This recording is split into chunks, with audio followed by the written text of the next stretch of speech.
Look, one of the things that always bothers people during flight and aerial filming is that they have to focus either on their flight or on the frame and shot they're filming.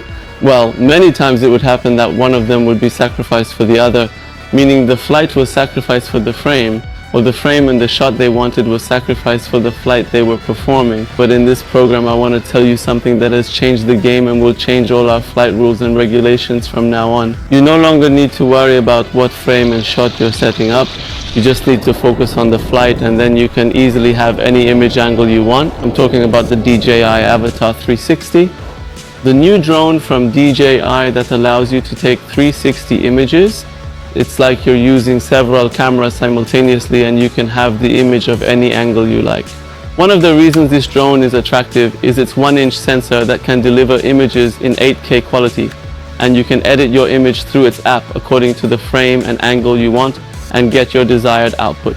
What I find very interesting is that with just a single filming shot you can actually have any angle you want in the edit, and you can even create different edits as well.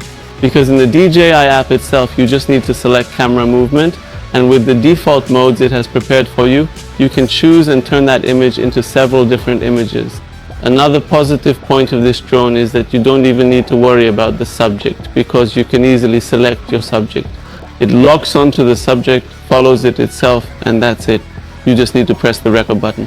One of the attractions of this drone is that you can connect it to your goggles and fly it like an FPV drone using the remote controller 3 and goggles, and you can easily pass through obstacles with peace of mind. And the attractive part is that besides having a flat FPV image, you can turn it into a 360 image in many parts and create a new angle.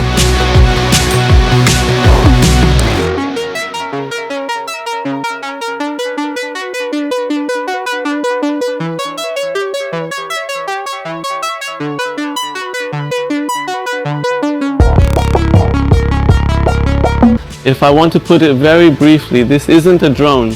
It's a new tool for seeing the world from a new angle that wasn't possible before.